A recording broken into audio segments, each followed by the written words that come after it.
तो नमस्कार, आदाब, सत श्री अकाल दोस्तों। मैं रजनी स्वागत करती हूँ आपका हमारे चैनल विद्या ज्ञानार्जन में। तो जैसा कि दोस्तों आपको पता है कि हम यहाँ पे रीट की तैयारी कर रहे हैं और हमारी यूनिट थर्ड सोशल साइंस में चल रही है और यूनिट थर्ड में हमने मिडाइवल हिस्ट्री पूरी पढ़ ली है और अब हम मॉडर्न हिस्ट्री में आ गए हैं। मॉडर्न हिस्ट्री का एक टॉपिक हमारा कंप्लीट, दो टॉपिक हमारे कंप्लीट हो गए हैं। आज से थर्ड टॉपिक ब्रिटिश शासन पर भारतीय अर्थव्यवस्था का प्रभाव। मैंने आपको सिलेबस दिखाया था, उस सिलेबस में दोस्तों ये थर्ड टॉपिक है। इस सेकंड टॉपिक ही है, इसके 1857 की क्रांति है इससे पहले, लेकिन वो हम इसके बाद में पढ़ेंगे, है ना।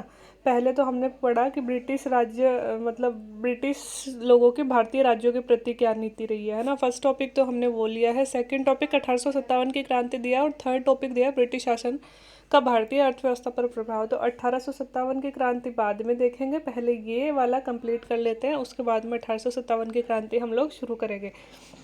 तो टॉपिक का नाम दिया है ब्रिटिश शासन का भारतीय अर्थव्यवस्था पर प्रभाव। कहने का मतलब ये है कि अंग्रेज जो भारत में आए, ईस्ट इंडिया कंपनी जो भारत में आई, उन्होंने क्या इम्पैक्ट किया हमारी इकोनॉमी पर और किस तरह से सोने की चिड़िया कहा जाने वाला एक देश, गरीब और निर्धन देश 1947 में बन गया जब अंग्रेजों ने भारत छोड़ा, है ना।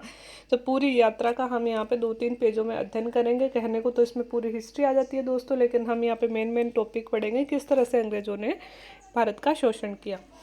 शुरू करते हैं। 17वीं शताब्दी में भारत विश्व में औद्योगिक माल का सबसे बड़ा उत्पादक देश था, है ना। 17वीं शताब्दी का मतलब क्या हुआ? 17वीं शताब्दी का मतलब ये हुआ कि 1700 और 1600, यूँ मान लो आप, है ना, 1600 और 1700 के बीच में भारत जो था औद्योगिक माल का मतलब उद्योग तो इंडिया में इतने ज़्यादा नहीं थे, लेकिन जो कच्चा माल था यहाँ पे बहुत ज़्यादा होता था। तो कच्चा माल का सबसे बड़ा उत्पादक देश था भारत, है ना। मतलब यहाँ से जो कच्चा माल हम यहाँ पे कपास वगैरह पैदा करते थे वो क्या होता था, विदेशों में जाता था, हम यहाँ से निर्यात करते थे और उसके बदले में हमें अच्छा रिटर्न प्राप्त हो जाता था। यहाँ से मुख्यतः सूती और रेशमी कपड़ों, मसालों, नील, शक्कर, औषधियाँ, कीमती रत्न, दस्तकारी वस्तुओं का विभिन्न देशों को निर्यात किया जाता था। तो क्या क्या हम लोग निर्यात करते थे? सूती वस्त्र और सूती और रेशमी कपड़े हैं दोस्तों। हम लोग बहुत पहले से इंडिया में कपड़े बनते हैं, इवन अपनी सिंधु घाटी सभ्यता में भी सूती कपड़े का साक्ष्य हमें मिला है। इसके अलावा मसालों के लिए तो भारत फेमस था ही। जो वास्को डिगामा इंडिया आया था पहली बार, वो यहाँ से काली मिर्च का जहाज भर के लेके गया था दोस्तों, और उसके बदले उसको कहते हैं कि 600 गुना ज़्यादा फायदा हुआ था, है ना। तो इसी को देख के दूसरे व्यापारी मतलब भारत की तरफ आकर्षित हुए थे। तो मसालों में भारत अग्रणी था, है ना। इसके बाद में नील उत्पादन में भी भारत अग्रणी था। उस समय दोस्तों नील के बहुत ज़्यादा डिमांड हुआ करते, तो नील उत्पादन में भारत अग्रणी था। शक्कर भी यहाँ पे अच्छी उत्पादन होती थी। औषधियों में तो भारत का कहना ही क्या है, उस समय भारत में इतने बड़े बड़े वैद्य हुआ करते थे। कीमती रत्न और दस्तकारी उद्योग अपना बहुत अच्छा था उस समय। मतलब कला की जो वस्तुएं थी वो बहुत शानदार बनाई जाती थी। ये सब वस्तुएं हम विदेशों को निर्यात करते थे। ये बात कब की है? ये बात है अंग्रेजों के भारत में आने से पहले की, और जब अंग्रेज भारत में आए तब की। तब तक भारत मतलब बहुत अच्छा निर्यात करता था, है ना। इस समय यूरोपीय देश भारत से माल खरीदते थे और उसके बाद में उसके बदले में बहुमूल्य धातु हमें देते थे, जिससे भारत में सोने चांदी की आवक बढ़ गई और एक समृद्ध देश हो गया। जब तक यूरोपीय लोग एक व्यापारी के तौर पर यहाँ काम करते थे तो क्या करते थे कि जो ऊपर बताया मैंने वो सारा माल हमसे खरीद लेते थे और उसके बदले वो हमें क्या देते थे? बहुमूल्य धातुएं देते थे, है ना। उस टाइम दोस्तों मुद्रा का तो इतना प्रचलन था ही नहीं ना। तो उस टाइम क्या होता था, वस्तु के बदले वस्तु दे दी जाती थी। तो हमसे ये सब ले जाते और हमें बहुमूल्य, अपने राजा महाराजाओं को चाव भी उन रत्नों का ही था, तो वो चीज़ हम लोग ले लेते थे उनसे। जिससे क्या हुआ कि हमारे यहाँ पे सोने चांदी की आवक बढ़ गई और हम एक समृद्ध देश बन गया भारत। ठीक है। अब है उत्तरवर्ती मुगल शासकों द्वारा तत्कालीन यूरोपीय व्यापारियों को दी गई उदारतापूर्वक रियायतों ने स्वदेशी व्यापारियों के हितों को नुकसान पहुंचाया, जिससे यहाँ के घरेलू उद्योग प्रभावित हुए। अब जो उत्तरवर्ती मुगल शासक है, कौन से? औरंगजेब के बाद में जो भी मुगल शासक थे दोस्तों, वो बिल्कुल ही मतलब नाकारा शासक अपन बोल सकते हैं, क्योंकि उन लोगों ने वो ना तो अपने साम्राज्य को स्थिर रख पाए, है ना, और बचा खुचा जो साम्राज्य था उनको अंग्रेजों ने लूट लिया। आने के बाद में अंग्रेजों ने इनसे मीठी मीठी बातें और इधर उधर फंसा के क्या किया कि विभिन्न प्रकार की व्यापार करने में विभिन्न प्रकार की छूट ले ली। जैसे कि हमारे देश में है ना, किसी भी चीज़ का इम्पोर्ट मीन्स आयात होता है, तो हम क्या करते हैं, उस पर एक टैक्स लगाते हैं निश्चित, है ना। कि जैसे कि चाइना से हमारे यहाँ मतलब कुछ भी चीज़ आ रही है तो उस पर जैसे हम 40% का टैक्स लगा देते हैं, है ना। तो 40% का, जैसे कि यहाँ 10 रुपये में कोई चीज़ आ रही है, उस पर 40 रुपये का टैक्स लग गया है ना, तो कितने की हो गई वो 50 रुपये की। तो 50 रुपये हमारे दुकानदारों को पड़ रहा है कोई चीज़ अगर चाइना से खरीद रहे हैं, तो वो हमें कितने की बेचेंगे, 100 की, 90 की, ऐसे ना, है ना। तो ये क्या होता है, इसमें भी चाइना वालों को फ़ायदा होता है, ठीक है।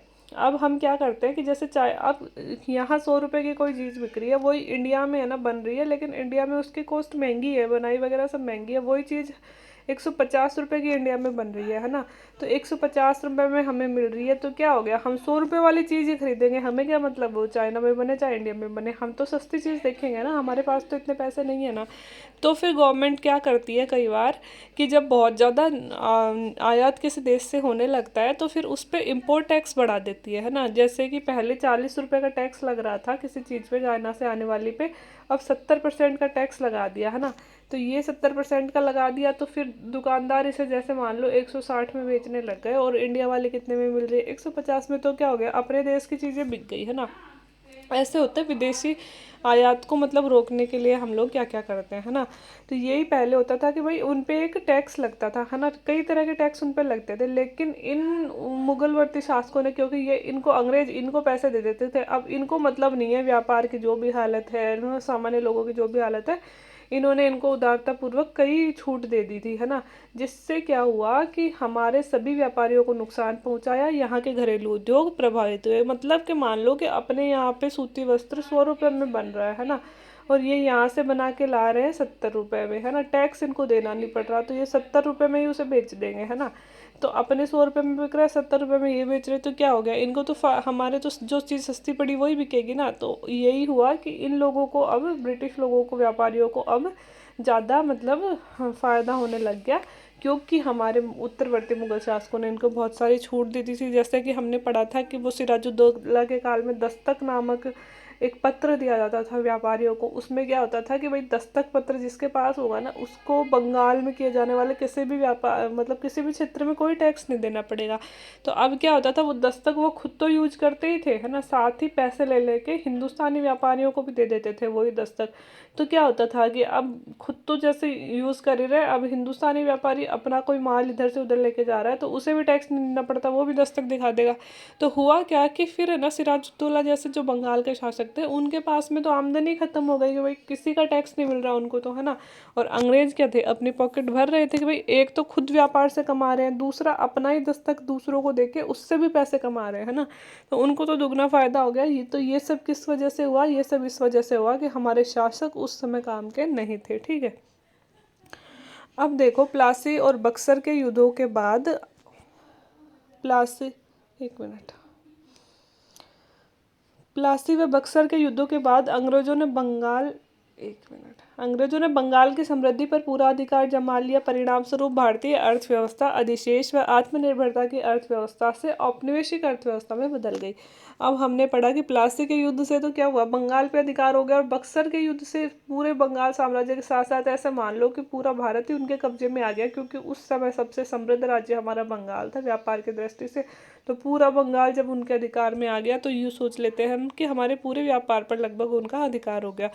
तो जो प्लासी और बक्सर के युद्ध थे दोस्तों, उसके बाद अंग्रेजों ने बंगाल की समृद्धि का पूरा अधिकार जमा लिया, है ना। अब बंगाल उनका हो गया। परिणाम स्वरूप हुआ क्या, भारतीय अर्थव्यवस्था अधिशेष व आत्मनिर्भरता की अर्थव्यवस्था से, पहले जो भारतीय अर्थव्यवस्था थी वह अधिशेष की अवस्था, अधिशेष मतलब हम आयात तो करते थे कम चीज़ों का और बेचते थे ज़्यादा चीज़ें। मतलब हम 100 रुपये की तो चीज़ इंडिया में मंगवा रहे हैं, है ना, और बेच कितने रहे हैं, 500 रुपये के। निर्यात हमारा है 500 रुपये का, तो 400 रुपये तो इंडिया में ही बच रहे हैं ना भाई। 100 रुपये की हम चीज़ खरीद रहे हैं, 500 रुपये की हम इधर से बेच रहे हैं, तो 400 रुपये का अधिशेष किसको हो गया, इंडिया को, है ना। ये तो होता है अधिशेष। और आत्मनिर्भरता, जब अधिशेष होगा तो हम आत्मनिर्भर होंगे, है ना, किसी और देश पर डिपेंडेंट नहीं होंगे।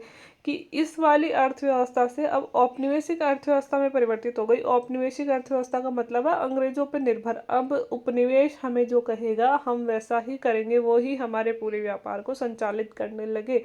इस वजह से कि मतलब प्लासी और बक्सर का युद्ध जीत लिया उन्होंने, बंगाल के व्यापार पे उनका अधिकार हो गया। अब हम आत्मनिर्भर नहीं रहे हैं, अब हम उपनिवेश के अधीन हो गए हैं व्यापार की दृष्टि से, ठीक है।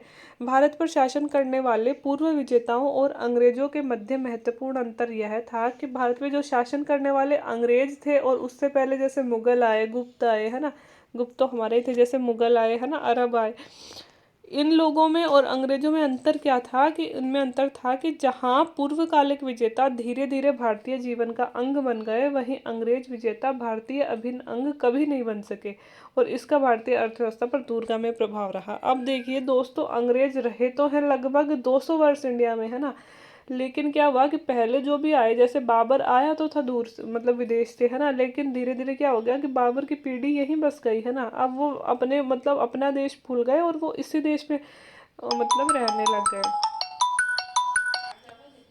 तो हुआ क्या